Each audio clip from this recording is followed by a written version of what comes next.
तो मेरे अच्छे दोस्तों, प्यारे भाई बहनों, कैसे हो आप लोग। मैं उम्मीद करती हूँ आप लोग स्वस्थ और अच्छे से होंगे। आज आप लोगों का अन्नपूर्णा रसोई में स्वागत है।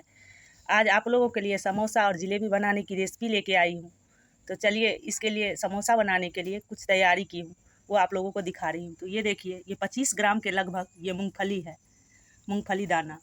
3 ये हरी मिर्च काट ली हूँ मैं, और 2 मीडियम साइज़ का प्याज काट के बिल्कुल बारीक चॉप कर ली हूँ।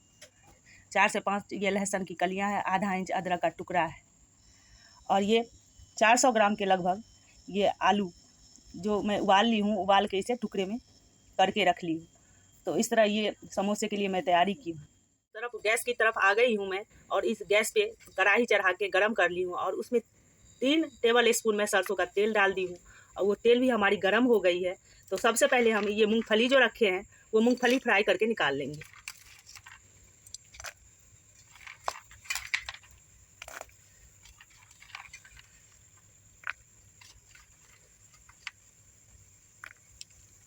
तो इस तेल में मैं मूंगफली डाल दी हूँ। अब इसे 3 से 4 मिनट तक इसी तेल में इस मूंगफली को फ्राई होने दूंगी, फिर फ्राई करके आप लोगों को दिखाती हूँ। 3 से 4 मिनट हो गया है मुझे इस मूंगफली को तेल में डाले हुए और फ्राई करते हुए। तो ये मूंगफली अच्छी तरह से फ्राई हो गई है और इसकी कलर भी चेंज हो गई है। तो अब हम इस मूंगफली को यहीं पे निकाल लेंगे। अब इससे ज़्यादा इसका कलर हमें नहीं चेंज करना है, इसलिए कि ये निकालने के बाद भी थोड़ी सी और इसकी कलर चेंज हो जाती है। देखिए दोस्तों, मूंगफली मैं फ्राई करके निकाल ली हूँ, और उसमें जो तेल बची हुई है तो इसमें हम 1 चम्मच, छोटी चम्मच पचफोरन इसमें डाल देंगे। अगर थोड़ी सी कम तेल होती तो और हमें इसमें थोड़ा और तेल वो बढ़ाना पड़ता है, लेकिन तेल बिल्कुल परफेक्ट है, जितना हमें ज़रूरत है उस हिसाब से ये तेल है पहले से ही। तो हम इसमें अब तेल नहीं ऐड करेंगे। तो इस तरह ये पचफोरन डाल दी हूँ मैं। अब 1 से 2 मिनट के लिए इसे इसी तेल में भूनने दूंगी। पचफोरन को डाले हुए मुझे 2 मिनट लगभग हो गया है, और ये पटपटाने से भी लगी है। तो ये फ़ोरन बिल्कुल अच्छी तरह से भून गई है। अब इस टाइम हम इसमें ये हरी मिर्च जो काट के रखे हैं वो हरी मिर्च इसमें ऐड कर देंगे। हरी मिर्च मैं इसमें डाल दी थी, और हरी मिर्च भी फ्राई हो गई, ये दिख रही होगी आप लोगों को। तो अब इस टाइम हम ये जो प्याज बारीक काट के रखे हैं वो प्याज डाल देंगे, और इस प्याज को हम तब तक फ्राई करेंगे जब तक इसका कलर न चेंज हो जाए।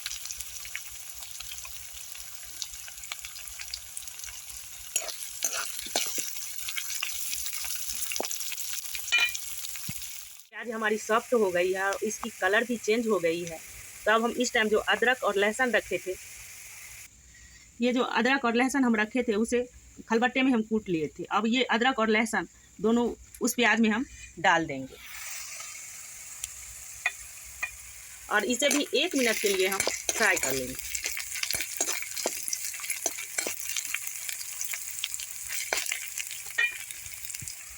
अदरक और लहसुन को फ्राई करते हुए हमें 1 मिनट हो गया है। तो अब इसमें हम आधी चम्मच मिर्च पाउडर ऐड कर रहे हैं, और 1 छोटी चम्मच ये हल्दी पाउडर।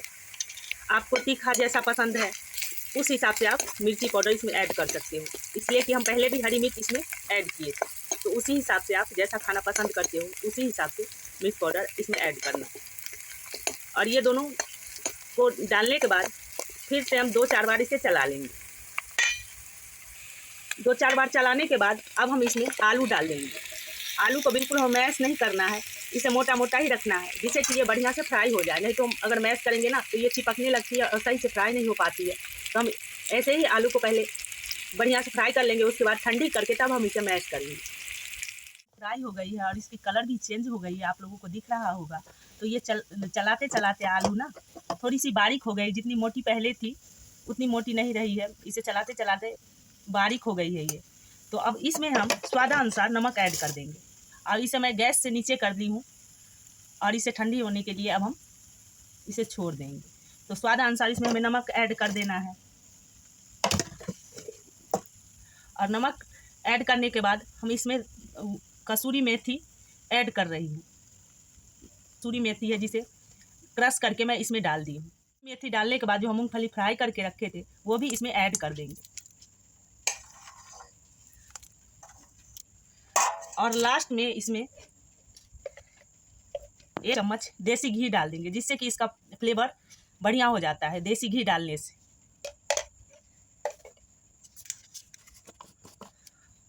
और 1 छोटी चम्मच हम इसमें गरम मसाला भी ऐड करेंगे और ऐड करने के बाद 2-4 बार चलाने के बाद हम इसे ढक्कन से ढक के रख देंगे, जिससे कि इसका फ्लेवर बरकरार रहे। नहीं तो अगर हम ऐसे खुला में छोड़ेंगे ना इसे, तो इसका सारा फ्लेवर उड़ जाएगा।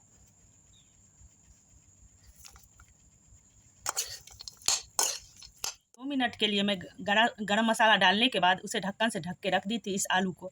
अब मैं कढ़ाई से इस थाली में इस आलू को रख ली हूँ और इसे फैला दी हूँ, जिससे कि ये ठंडी हो जाए। ठंडी होगी तभी हम इसे मैश करेंगे। तो इस तरह थाली में फैला के मैं आलू रख दी हूँ। उधर मैदा गूँथ के तब तक मैं तैयार कर लेती हूँ। तो इस तरह ये हमारी समोसा की स्टफिंग बन के तैयार हो गई है। तो आगे मैदा गूँथने की तैयारी करती हूँ। इस कटोरी से 1 कटोरी में मैदा पहले से इसमें डाल दी थी और ये दोबारा से 1 कटोरी और डाल रही हूँ। तो आपको जितना समोसा बनाना है उस हिसाब से आप मैदा गूँथोगे। तो मुझे ये 2 कटोरी में मैदा इसमें डाल दी हूँ। अब ये मैदा डालने के बाद इसमें 1 छोटी चम्मच हम नमक ऐड कर लेंगे।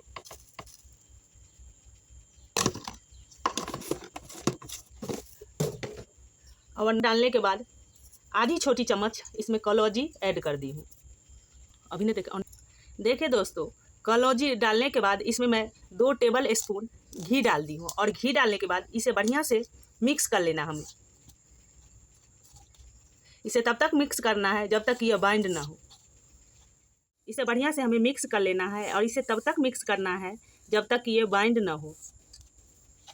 बाइंड होने लगेगी तो हम समझ जाएंगे जो ये बढ़िया से मिक्स हो गई है।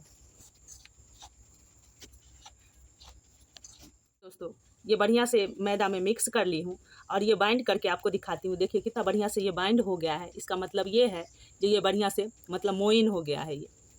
अब इसमें थोड़ी थोड़ी पानी डाल के हम एक मतलब मीडियम हमें मैदा तैयार कर लेनी है गूँथ के। ना ज़्यादा सॉफ्ट रखनी है और ना ज़्यादा हार्ड रखनी है, मतलब मीडियम हमें ये गूँथ के तैयार कर लेनी है। तो मैं इस तरह गूँथ के फिर आप लोगों को दिखाती हूँ। देखिए दोस्तों, ये मैदा मैं गूँथ के तैयार कर ली हूँ और ये देखिए ये ना ज़्यादा सॉफ्ट है और ना ज़्यादा हार्ड है, मतलब मीडियम है। तो इस तरह मैं मैदा लगा के तैयार कर ली हूँ। तो अब इसे हम 15 मिनट के लिए ढक के छोड़ देंगे, जिससे कि ये मैदा बढ़िया से सेट हो जाए। दोस्तों, ये मैदा डालने के बाद इसमें मैं 1 छोटी चम्मच देसी घी डाल दी हूँ और 1 टेबल स्पून में इसमें दही डाल दी हूँ, जिससे कि ये इसमें थोड़ा सा खट्टापन आए। इसलिए कि जो हम मार्केट से जलेबी खरीद के लाते हैं तो आप लोग गौर करते होंगे तो थोड़ा सा खट्टा लगता है खाने में, तो वो ज़्यादा टेस्टी लगता है। इसलिए मैं इसमें 1 चम्मच दही डाल दी हूँ। अब इसमें इसका कलर थोड़ा सा सुंदर दिखने के लिए इसमें मैं 2 चुटकी फूड कलर डाल दी। और ये सारी चीज़ डालने के बाद इसे हम बढ़िया से मिक्स कर लेंगे हाथों से। इसलिए कि ये चम्मच से ना मिक्स नहीं हो पाएगी सही से, तो हमें हाथों से ही इसे मिक्स कर लेना है। बढ़िया से मैं मिक्स कर दी हूँ। अब इसमें थोड़ी थोड़ी पानी डाल के हम इसका घोल तैयार करेंगे। अब हमें चम्मच की हेल्प लेनी पड़ेगी। तो इस तरह मैं चम्मच से इसे थोड़ी पानी डाल के फिर मिक्स करूँगी। तो इस तरह मिक्स करके फिर घोल तैयार करके फिर आप लोगों को मैं दिखाती हूँ। केसरिया वाला छोड़ना। दोस्तों, बिल्कुल स्मूथ सा ये घोल बन के तैयार हो गया है। तो इस घोल को मुझे तैयार करने में बहुत दिक्कत हुई है, इसलिए कि मैं पहले ना इसमें दही डाल दी थी। तो आप लोग ऐसी गलती मत करना, पहले आप दही मत डालना। जब इस तरह घोल तैयार हो जाए ना, उसके बाद इसमें आप दही ऐड करना, नहीं तो बहुत दिक्कत होती है इसे घोलने में। तो इस तरह ये बेटर बिल्कुल तैयार हो गई है। अब इससे ज़्यादा हमें पतला नहीं करना है इसे। अब इस टाइम हमें इसमें आधा चम्मच इनो ऐड कर देना है,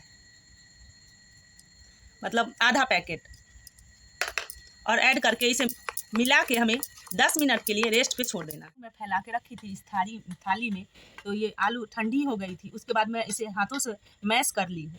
तो इस तरह स्टफिंग हमारी बन के तैयार हो गई है। और इधर जो मैदा ढक के रखी थी वो भी 15 मिनट हो गया था हमें ढके हुए। तो वो ढक्कन हटा के फिर 1-2 बार हाथों से इसे बढ़िया से मतलब मसल के ये ना गूँथ ली हूँ, जिससे कि ये और थोड़ी सी सॉफ्ट हो जाए।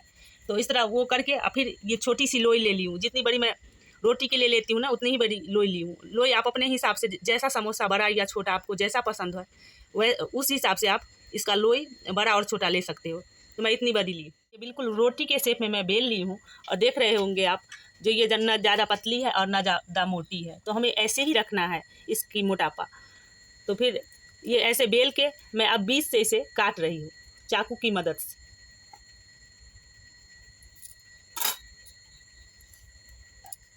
इस तरह काट के फिर हाथों पे रख ली हूँ मैं। अभी इसे चारों तरफ पानी लगा दूंगी जिससे कि ये बढ़िया से चिपक जाए, चिपकने में दिक्कत न डाले।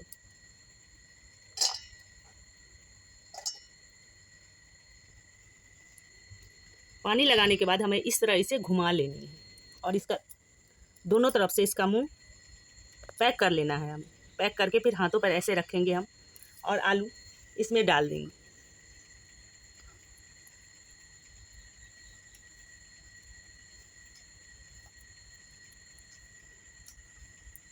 और आलू डालने के बाद हमें इसे बीच में ऐसे चिपका लेनी है पहले, और चिपकाने के बाद फिर हमें इस साइड में इसे उंगलियों की मदद से इसे चिपका लेनी है इस तरह। तो देखिए दोस्तों, एक समोसा हमारा बन के तैयार हो गया है। तो इसी तरह सारा समोसा मैं बना के फिर आप लोगों को दिखाती हूँ। जब तक वो रेस्ट पे उधर रखी हूँ तब तक मैं इधर इसका चाशनी बना लेती हूँ जलेबी बनाने के लिए, जलेबी में डालने के लिए। तो ये 1 कटोरी में चीनी ले ली हूँ और चीनी को मैं इस कढ़ाई में डाल दी हूँ। कटोरी से मैं चीनी ली थी 1 कटोरी, तो इसी कटोरी से हमें इसमें आधी कटोरी पानी डाल देनी है। और पानी डालने के बाद हमें इसे गैस पे चढ़ा देनी है और गैस का फ्लेम लो रखना है हमें, और इसे चाशनी बना लेनी। दोस्तों, ये हमारी चाशनी बन के तैयार हो गई है। तो हमें कैसे पता चलेगी? ये चाशनी ना, जलेबी के लिए जो हम चाशनी बनाते हैं वो ज़्यादा हमें टाइट नहीं करनी पड़ती है, मतलब इतना ही हमें इसे वो करना पड़ता है जो मतलब जैसे चीनी घुल जाए बढ़िया से। और उसके बाद और 1-2 मिनट के लिए और हम इसे पका ले। उस पकाने के बाद हमें हाथों पे थोड़ी सी चाशनी लगा के देख लेनी होती है जो ये चिकनी सी हुई है कि नहीं। अगर ये मतलब चिकना सा हमें दिख रहा है, जैसे हनी होती है, हनी को आप उंगली पे डाल के दोनों उंगली से ऐसे चिपकाओगे तो वो चिकना चिकना सा लगता है, तो वैसे ही हमें इस चाशनी को बनानी होती है। तो उस हिसाब से हमारी ये चाशनी बन के तैयार हो गई है। ये चाशनी बन के तैयार हो गई। अब मैं गैस ऑफ कर रही हूँ। ग्लास में ले ली हूँ और ये दूध वाला पैकेट एक ले ली हूँ, इसे बढ़िया से धो के साफ़ कर ली हूँ और साफ़ करके इसमें थोड़ी सी घोल डाल दी हूँ मैं। आप लोगों के लिए, आप लोगों को दिखाने के लिए फिर से इसमें घोल डाल रही हूँ। अगर आपके पास मोल्ड हो तो उस मोल्ड में भी बना सकते हो, अगर नहीं है तो फिर कोई भी पैकेट जैसे दूध की पैकेट हो या ड्राई फ्रूट की पैकेट हो तो उसमें भी डाल के आप बना सकते हो।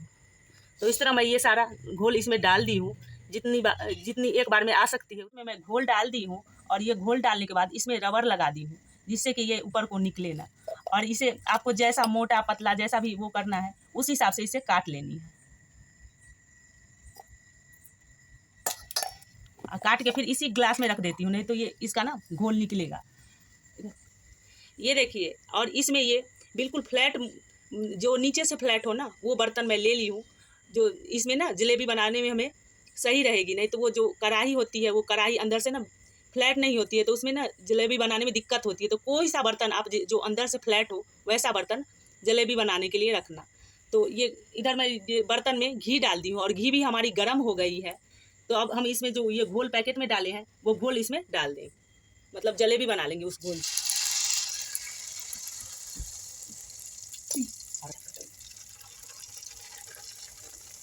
देखिए दोस्तों, ये जलेबी आपको दिख रही होगी, जो ये क्रंची सी हो गई है, तो बढ़िया से ये फ्राई हो गई है। तो अब इसे हम निकाल के एक निकाल के इस चाशनी में जो बना के हम रखे हैं और चाशनी हमें थोड़ी सी गर्म रखनी है, बिल्कुल ठंडी नहीं रखनी है। इतनी गर्म रखनी है जी उंगली डाले हम तो उंगली सह सके, ऐसी गर्म रखनी है हमें, ना उससे ज़्यादा गर्म और ना उससे ज़्यादा ठंडा।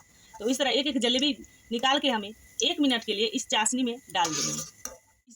जलेबी को मैं 1 मिनट के लिए चाशनी में रख दी थी, तो 1 मिनट हो गया था, तो फिर ये चाशनी से निकाल के मैं इस बर्तन में रख ली हूँ। तो देखिए कितनी सुंदर लग रही है। तो इस तरह मैं और सारा जलेबी बना के फिर आप लोगों को दिखाती हूँ। इस तरह हमारी ये समोसा और जलेबी बन के तैयार हो गई है। तो देखने में जितनी सुंदर आपको लग रही है वैसे ही ये खाने में भी बहुत टेस्टी लगती है। तो एक बार आप मेरे तरीके से ज़रूर बनाओ, खाओ, और पसंद आए तो कमेंट करके ज़रूर बताना जो पसंद आया कि नहीं आया। अगर पसंद आए तो ज़्यादा से ज़्यादा शेयर करना, लाइक करना, सब्सक्राइब करना। फिर आप लोगों से अगले वीडियो मिलती हूँ, तब तक के लिए take care and bye bye दोस्तों।